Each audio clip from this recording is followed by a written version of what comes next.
شروع کرتے ہیں اللہ کے بابرکت نام سے جو بڑا مہربان اور نہایت رحم والا ہے۔ تمام تعریفیں میرے اللہ رب العزت کے لیے ہیں۔ السلام علیکم لسنرز، میں ہوں آپ لوگوں کی ہوسٹ نوشین، اور میں اپنے چینل خوفناک کہانیوں میں اپنے سبھی سننے والوں کو خوش آمدید کہتی ہوں۔ لسنرز کیسے ہیں آپ سب، اور میرے چینل کی خوفناک کہانیوں کو کتنا پسند کرتے ہیں؟ اپنی رائے کا اظہار کمنٹ باکس میں ضرور کریں۔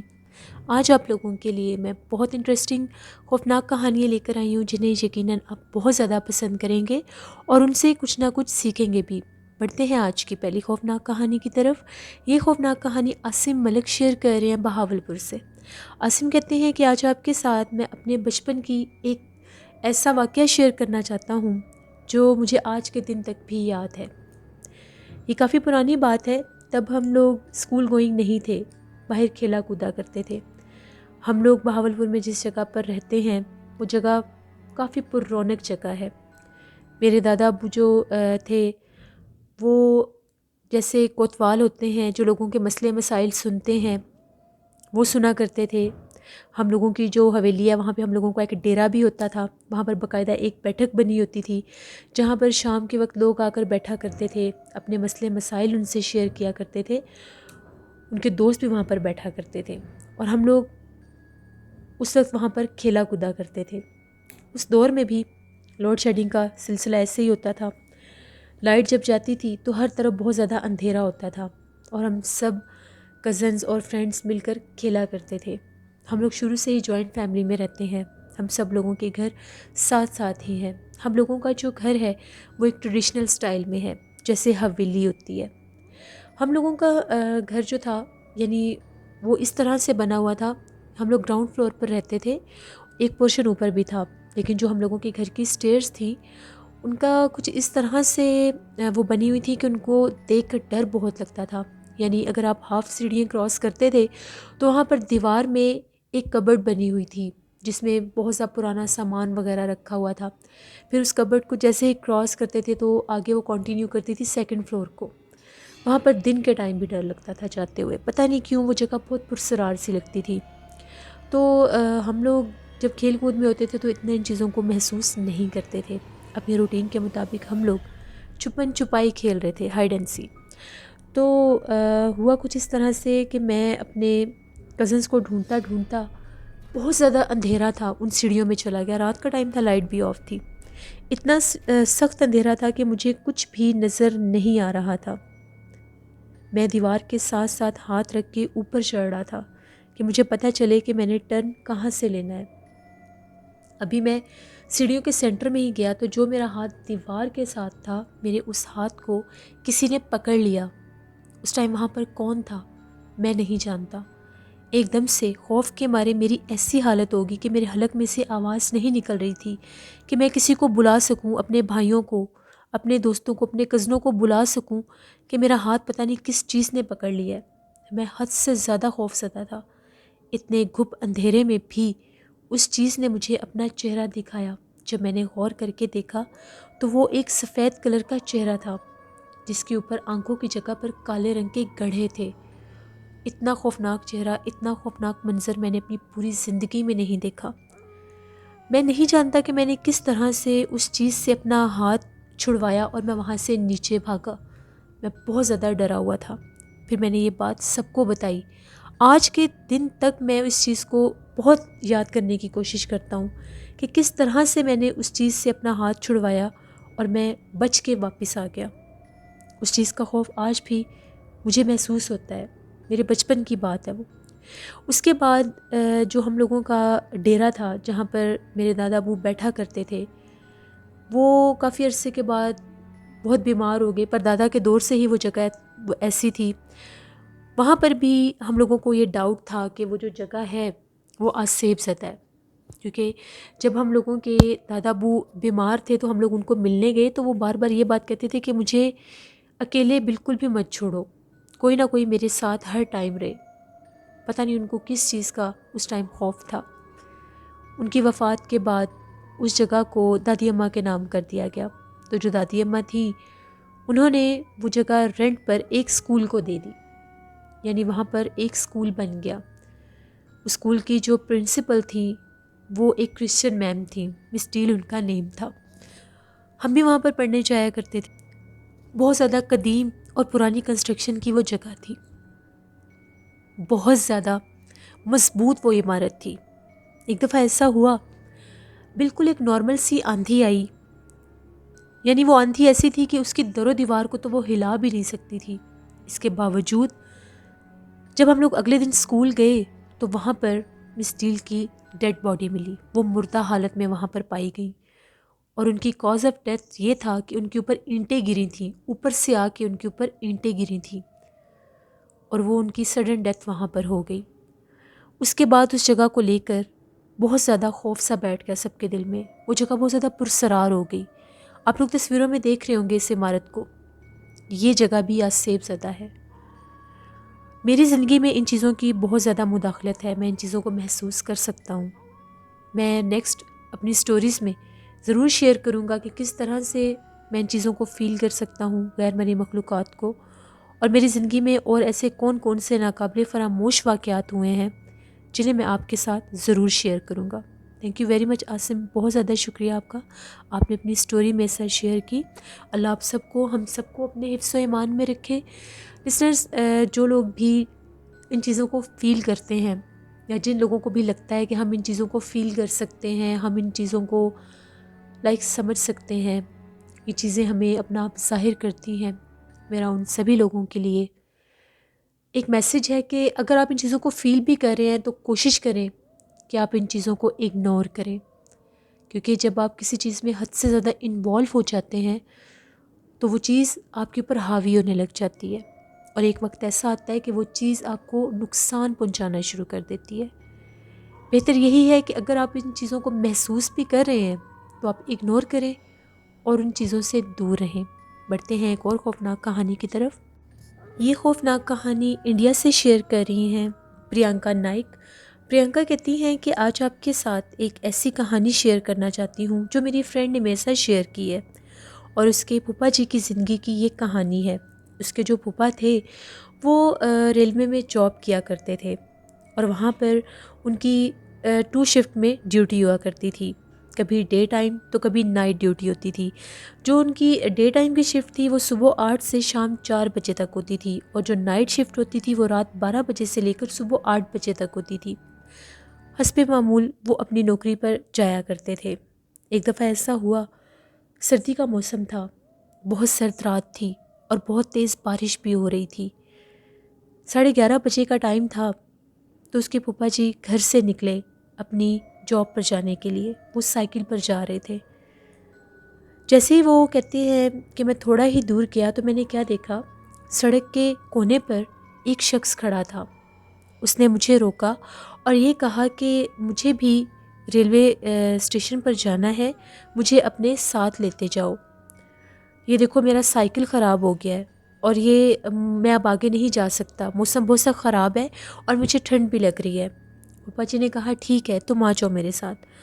انہوں نے اس کو اپنے ساتھ سائیکل پر بٹھا لیا اور اپنے ساتھ اس کو لے جانے لگے. تھوڑی ہی دور جا کر جیسے وہ اسٹیشن پر پہنچے اس کے پاس ہی ایک ورک شاپ بھی ہوتی تھی. جو ہی وہ اپنی سائیکل سے نیچے اترے تو پیچھے پلٹ کر دیکھا تو وہ جو آدمی ان کے ساتھ تھا وہ سائیکل پر نہیں تھا. وہ بہت زیادہ حیران ہوئے کہ یہ کیسے پاسبل ہے، ابھی تو میں اس شخص کو اپنے ساتھ لے کر آیا ہوں اور اب وہ کہاں پر چلا گیا. پھر انہوں نے یہ سوچا کہ ہو سکتا ہے کہ وہ چلتے ہوئے سائیکل سے ہی اتر گیا ہو اور ورک شاپ میں چلا گیا ہو اپنا سائیکل ٹھیک کروانے کے لیے. بڑی حیرانگی ہوئی انہیں. انہوں نے جا کر اپنا جو بیگ تھا ان کے پاس کیبن میں رکھا اور ورک شاپ کی طرف چل پڑے. ورک شاپ جیسے کہ بالکل ریلوے اسٹیشن کے ساتھ تھی تو وہاں پر جا کر ورک شاپ کا جو میکینک تھا اس سے پوچھنے لگے کہ فلاں فلاں شخص یہاں پر آیا ہے. جب اس ورک شاپ والے نے اس کا نام سنا تو بڑی تعجب خیز نظروں سے پھوپھا جی کو دیکھنے لگا اور کہنے لگا کہ جس شخص کی تم بات کر رہے ہو اس شخص کو تو مرے ہوئے 10 دن ہو گئے ہیں، وہ بھی ریلوے اسٹیشن پر ہی کام کیا کرتا تھا. تو ایک دفعہ دوسرے ٹریک سے اچانک سے ٹرین آ گئی تو اس نے مہلت بھی نہیں دی کہ وہ وہاں سے ہٹ سکے اور اس کی تو موقع پر ہی ڈیتھ ہو گئی تھی. یہ جو واقعہ تمہارے ساتھ ہوا ہے یہ ان 10 دنوں میں بہت سے لوگوں کے ساتھ ہو چکا ہے. جب بھی رات کا ٹائم ہوتا ہے تو اس کی آتما جو ہے وہ لوگوں کو دکھائی دیتی ہے اور باقاعدہ ان کو بلاتی ہے اور اس کے ساتھ بھی اپنے ساتھ بھی لے کر جاتی ہے، لیکن وہ کسی کو نقصان نہیں پہنچاتا، وہ یہیں پر بھٹکتا رہتا ہے۔ یہ ایک سٹوری تھی جو پریانکا نائک نے انڈیا سے شیئر کی، ان کی فرینڈ نے ان کے ساتھ شیئر کی۔ بہت شکریہ پریانکا آپ کا۔ لسنرز، بعض اوقات ایسے معاملات انسانوں کی زندگیوں میں ہو جاتے ہیں، چاہے کوئی جس مذہب سے بھی تعلق رکھے، جو بھی ہو، جن کے جو بھی عقائد ہوں، ان کو کبھی بھی میں ڈسکس نہیں کرنا چاہتی، لیکن یہ ہے کہ بعض اوقات جو لوگ اس دنیا سے رخصت ہو جاتے ہیں، جو لوگ وفات پا جاتے ہیں، ان کے ہمساتھ یا ان کے روپ لے کر بھی جنات سامنے آتے ہیں۔ بعض اوقات ہم لوگ اکثر سنتے ہیں کہ فلاں جگہ پر ہم لوگوں کو فلاں چہرے کا شخص نظر آیا، جبکہ وہ ان کو فوت ہوئے بھی کافی ٹائم ہو چکا ہوتا ہے۔ تو بعض اوقات غیر مرئی مخلوقات بھی انسان کو ڈرانے کے لیے ان چیزوں کا، ان انسانوں کا روپ لے کر سامنے آ جاتے ہیں کہ انسان ان کی طرف جا سکے اور وہ ان کو نقصان پہنچا سکے۔ اللہ سے رحم مانگنا چاہیے اور ہمیشہ دعا کیا کریں کہ اللہ آپ سب کو، ہم سب کو غیر مرئی مخلوقات کے ایسے حملوں سے محفوظ رکھے جو ہمیں کسی نہ کسی طرح سے بھی نقصان پہنچاتے ہوں۔ بڑھتے ہیں ایک اور خوفناک کہانی کی طرف۔ یہ خوفناک کہانی نازیہ شیئر کر رہی ہیں پشاور سے۔ نازیہ کہتی ہیں، میں پشاور کے ایک گاؤں کی رہنے والی ہوں اور آپ کے ساتھ ہم لوگوں کے گاؤں کی ایک خوفناک کہانی شیئر کرنا چاہتی ہوں۔ آج سے تقریباً 20-22 سال پہلے کی بات ہے۔ ہم لوگوں کے گاؤں میں بہت عجیب و غریب واقعات ہونا شروع ہو گئے۔ پہلے کبھی بھی ایسا کچھ نہیں ہوتا تھا۔ جب بھی سردی کا موسم ہوتا تھا تو جس طرح سے سردی سے بچنے کے لیے ہر کوئی جلدی اپنے اپنے گھروں میں چلا جاتا ہے، تو یہی گاؤں میں تو ویسے بھی کلچر یہی ہوتا ہے کہ شام ہوتے ہی لوگ اپنے اپنے گھروں تک محفوظ ہو جاتے ہیں۔ تو ہم لوگ بھی اسی طرح سے جس گاؤں میں رہتے تھے، ہم لوگ بھی شام ہوتے ہی اپنے اپنے گھروں میں چلے جایا کرتے تھے۔ دن بھر تو پھر بھی گاؤں میں چہل پہل اور رونق ہر طرف نظر آتی تھی، لیکن جیسے ہی شام ڈھلتی تھی، دھند اور سردی جیسے ہی پھیلتی تھی، ہر کوئی اپنے اپنے گھروں میں چلا جاتا تھا۔ کوئی کبھی باہر نظر نہیں آتا تھا، یہاں تک کہ جانور بھی سردی سے بچنے کے لیے کسی نہ کسی جگہ پر چھپ جایا کرتے تھے۔ ہم لوگوں کے گاؤں میں ایک شادی تھی، تو جو شادی والا گھر تھا، دن کے ٹائم تو وہاں پر اچھی خاصی رونق رہتی تھی، لیکن جیسے ہی شام ہوتی تھی وہ لوگ بھی اپنے گھروں تک ہی محدود رہ جاتے تھے۔ تو ایسا ہونے لگ گیا کہ جب بھی ہم لوگوں کے گاؤں میں کوئی شادی ہونے والی ہوتی تھی تو وہاں پر رات کے ٹائم شادی والے گھر کے پاس سے رونے کی آوازیں آتی تھیں، اور وہ رونے کی آوازیں ایسی ہوتی تھیں کہ جیسے کوئی عورتیں روتی ہیں۔ جس گھر میں شادی تھی ان لوگوں نے جب رونے کی آوازیں سنی تو وہ لوگ بہت زیادہ حیران ہو گئے، کیونکہ ان کے گھر میں مہمان بھی آئے ہوئے تھے۔ ان لوگوں کو یہ لگا کہ شاید کوئی تکلیف میں نہ ہو، کسی کے ساتھ کوئی مسئلہ نہ بن گیا ہو، تو ہم لوگ اٹھ کے دیکھ لیتے ہیں۔ اب جن جن کمروں میں وہ لوگ جا کر دیکھ رہے تھے، جہاں جہاں پر سب گیسٹ تھے، ہر کوئی اپنی جگہ پر تھا، لیکن کہیں کوئی ایسا بندہ نظر نہیں آ رہا تھا جو رو رہا ہو۔ وہ لوگ بڑے حیران ہوئے کہ رونے کی آوازیں کہاں پر آ رہی ہیں۔ جیسے وہ لوگ صحن میں آئے تو دیکھا کہ ان کے گھر کے باہر سے رونے کی آوازیں آ رہی تھیں۔ بہت زیادہ وہ لوگ حیران ہوئے کہ کون باہر رو رہا ہے۔ جیسے ہی دروازے کے پاس جانے لگے تو دیکھا کہ دروازے کے باہر کچھ عورتیں بیٹھ کر رو رہی ہیں، ان کے کالے رنگ کے لباس ہیں، روتے روتے بہت عجیب و غریب آوازوں میں کچھ بول رہی ہیں، اور وہ آوازیں ایسی تھیں جو سمجھ سے بالاتر تھیں، یعنی انسان یہ نہیں سمجھ سکتا تھا کہ وہ کون ہے اور کون سی زبان میں وہ بول رہی ہیں۔ وہ لوگ ڈر کے اندر آ گئے اور آ کر جو ان کے گھر کے بڑے بزرگ تھے ان کو یہ بتایا کہ باہر اس طرح سے کوئی عورتیں رو رہی ہیں۔ ان کے گھر کے جو بڑے بزرگ تھے ان کا یہ کہنا تھا کہ باہر مت جاؤ، یہ انسان نہیں ہے، یہ کوئی غیر مرئی مخلوقات ہیں جو اپنا آپ ظاہر کر رہی ہیں۔ وہ لوگ بڑے حیران ہوئے۔ تقریباً ساری رات باہر سے رونے کی آوازیں آتی رہیں۔ اگلے دن یہ بات پورے گاؤں میں پھیل گئی۔ ان لوگوں نے سب کو یہ بات بتائی کہ جیسے ہی رات ہوئی ہے تو ہم لوگوں کے گھر کے باہر سے رونے کی آوازیں آ رہی تھیں۔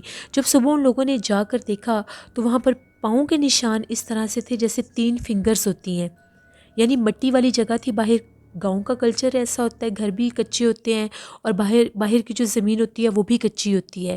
تو وہاں پر پاؤں کے نشان اس طرح سے تھے جیسے 3 فنگرز ہوتی ہیں. وہ کسی انسان کے پاؤں کے نشان نہیں تھے. وہاں پر اس گھر میں جو سب سے بڑی ایک بزرگ عورت تھیں وہ ان کی دادی اماں تھیں.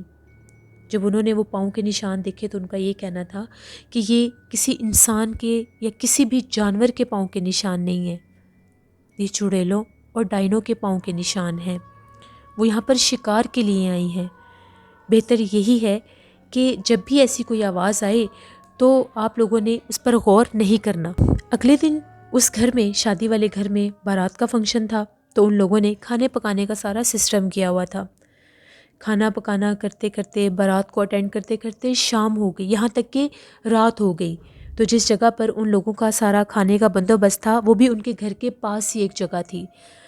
اب ان کے مہمان کافی زیادہ تھے، وہاں پر بھی کافی زیادہ کھانے کا ارینجمنٹ کیا گیا تھا. ایک دم سے جس جگہ پر کھانے کا ارینجمنٹ کیا گیا تھا اس طرف سے چیخو پکار شروع ہو گیا. جو آدمی تھے اونچا اونچا چیختے ہوئے گھر کی طرف بھاگے. تو سب نے پوچھا کہ آپ کو کیا ہوا ہے؟ تو ان کا یہ کہنا تھا کہ جیسے ہی ہم لوگوں نے کھانے پکانے کا سارا سامان تیار کیا اور وہاں پر کھانا بنا کر رکھا، جس طرف وہ سارا کھانا اور کھانے والی دیگیں رکھی ہوئی تھیں، ہم لوگوں نے ایک دم سے دیکھا وہاں سے 6 سے 7 عورتیں آئیں ان دیگوں کے پاس. ان کے کالے رنگ کے لباس تھے. ہم لوگوں کو سمجھ نہیں آئی کہ یہ عورتیں کون ہیں. جیسے ہی ہم لوگ ان کے پاس جانے لگے تو لوگوں نے اپنے چہرے کے اوپر سے دوپٹے ہٹائے تو وہ بہت زیادہ بھیانک چہرے والی کوئی عورتیں تھیں، اور دیکھتے ہی دیکھتے ان کے قد دراز ہو گئے اور عجیب و غریب آوازوں میں وہ کچھ بولنے لگ گئیں. ہم لوگ بڑی مشکل کے ساتھ وہاں سے جان بچا کر آئے ہیں. وہ جتنا بھی کھانا ان لوگوں کا وہاں پر بنا ہوا تھا وہ مخلوق اپنے ساتھ لے گئی. اب یہ چیز وہاں پر عام ہو چکی تھی. جب بھی اس گاؤں میں کوئی شادی ہوتی تھی تو وہاں پر یہ کام ہونا شروع ہو گیا. لوگ اس چیز کی وجہ سے تنگ آ چکے تھے. پھر ان لوگوں نے رجوع کیا کہ ہم لوگ کسی اللہ والے کو لے کر آتے ہیں کہ ہماری اس چیز سے جان بچائی جا سکے. تو جب وہ اللہ والے اس گاؤں میں آئے تو سارا وزٹ کیا انہوں نے، ہر ایک جگہ کو دیکھا. تو اس گاؤں کا جو پرانا قبرستان تھا اس کی طرف گئے. جب وہاں پر گئے تو ان کا یہ کہنا تھا کہ اس پرانے قبرستان میں پورا چڑیلوں اور آفتوں کا ایک قبیلہ آیا ہے جس کو باقاعدہ یہاں پر بھیجا گیا ہے، اور وہ بھیجنے والا بھی کوئی جادوگر ہی تھا جس نے یہاں پر ان کو بھیجا تھا کہ وہ انسانوں کو نقصان پہنچا سکے. پھر وہ جو سید عامل تھے انہوں نے وہاں پر کوئی عمل کیا اور یہ کہا کہ جب بھی تم لوگوں کے گاؤں میں کوئی شادی ہو تو خود ہی جا کر اپنے کھانے کا کچھ حصہ پرانے قبرستان کے پاس رکھایا کرو. اگر تم لوگ ایسا کرو گے تو وہ مخلوقات کبھی بھی تم لوگوں کے گھروں تک نہیں آئیں گی، کیونکہ اب وہ اس قبرستان میں قید ہیں اور میں ان کو وہاں سے نہیں نکال سکتا، کیونکہ وہ کالے جادو کی مدد سے وہاں پر قید کی گئی تھیں. وہ جو پرانا قبرستان تھا وہ اتنا قدیم تھا کہ وہاں پر اب اتنی بھی جگہ نہیں تھی کہ مزید تدفین کی جا سکے. وہ گاؤں سے بالکل ہٹ کر تھا اور بہت پرسرار اور قدیم قبرستان تھا. وہاں پر کسی نے چلے کے ذریعے ان چیزوں کو قید کر دیا تھا، جس کی وجہ سے وہ مجبور ہو کر گاؤں کی طرف آتی تھیں لوگوں کو کھانے کے لیے، لوگوں کو نقصان پہنچانے کے لیے. اور جب بھی اس گاؤں میں کوئی خوشی ہوتی تھی تو وہ وہاں پر پہنچ جاتی تھی. پھر لوگوں نے یہ کام شروع کر دیا. جب بھی اس گاؤں میں کوئی شادی ہوتی تھی تو لوگ اپنے جو کھانے وغیرہ تیار کرتے تھے اس میں سے کچھ حصہ جا کر پرانے قبرستان کے پاس رکھایا کرتے تھے، اور وہ مخلوقات وہاں سے ان چیزوں کو لے جایا کرتی تھیں.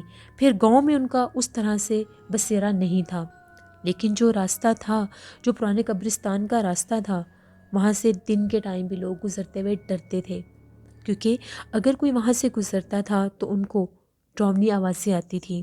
کبھی ایسا لگتا تھا کہ ان کا نام لے کر ان کو کوئی پکارتا ہے، تو کبھی ایسا لگتا تھا کہ کسی بچے کے رونے کی آواز آ رہی ہے، اور کبھی ایسا لگتا تھا کہ کوئی عورت رو رہی ہے.